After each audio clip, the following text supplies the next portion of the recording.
Tell me about London. I mean, the reason I guess we both love this city is because of the feel of it, the vibe, the culture, the people.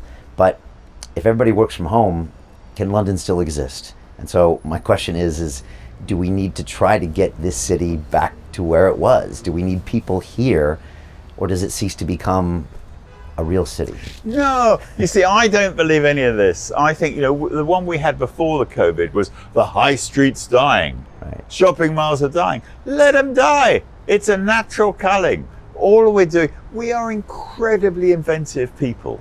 The British people, first of all, particularly so, and the Americans, of course. But we are very, very inventive. We're not going to let things die. We love a social world, but working from home, fantastic. It means that real estate is completely going to change. It will throw out vast new opportunities for those who want to go out and take them. And no, I don't think trying to get people to go back to work is the way. Let them work from home. They'll reinvent social events that happen around their area. If I owned 100 food stores like Pret a Manger or one of those ones that supplies offices, you've got to move them. You've got to move them to something else or deliver stuff to people's homes. But we'll have social life. People want to mingle and be part. We'll have restaurants. We'll have all these things, but they'll be different. That's exciting. Right. Okay. But not forcing people to, falsely go back and recreate a high street, falsely going back and recreate offices just because you've got to keep those businesses. Allow it to change. It's a sort of, you hear it in just general conversation, this idea that as human beings we need to let go and allow things to happen.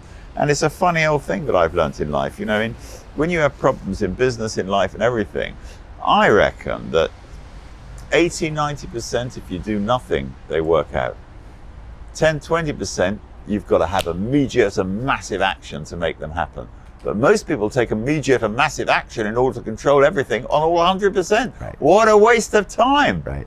That's well said. It's just hard to know which of the 10%. Well, that is a very good point. But most of us do that to 70% of our problems. Yeah, exactly. And that's what makes us crazy. Exactly.